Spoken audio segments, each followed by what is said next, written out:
તો અમેરિકા ઈરાનમાં શાંતિ કરાર, જ્યાં ટ્રમ્પે એક્સ પોસ્ટ કરી અને એલાન કર્યું છે.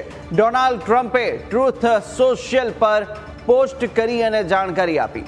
હોર્મુઝની સમુદ્રધુની તાત્કાલિક ખોલવાની પણ મંજૂરી આપી છે. એટલે કે યુએસ નૌકાદળ અને હવે સાથે ત્યાં આગળનો જે નાકાબંધી છે તેને હટાવવા માટે પણ આદેશ આપી દેવામાં આવ્યો છે. વિશ્વભરના જહાજો માટે હવે દરિયાઈ માર્ગ છે તે મોકળો થશે. તો આંતરરાષ્ટ્રીય સ્તરે તેલનો પ્રવાહ પણ હવે ફરી રાબેતા મુજબ શરૂ થવાનો છે અને ટ્રમ્પના નિર્ણયથી વૈશ્વિક સ્તરે પણ મોટી રાહત છે તે જોવા મળશે. શાંતિ કરાર બાદ તેલના ભાવની અંદર 4% ઘટાડો પણ નોંધાઈ શકે. સાથે 19 તારીખે શુક્રવારે હસ્તાક્ષર થવાના છે અને સાથે દુનિયાભરની નજર છે અમેરિકા ઈરાનના શાંતિ કરાર પર. અને અમેરિકાએ પણ ડોનાલ્ડ ટ્રમ્પે ટ્રુથ સોશિયલ મીડિયા પર પોસ્ટ કરીને આ સમગ્ર અંગે જાહેરાત પણ કરી છે.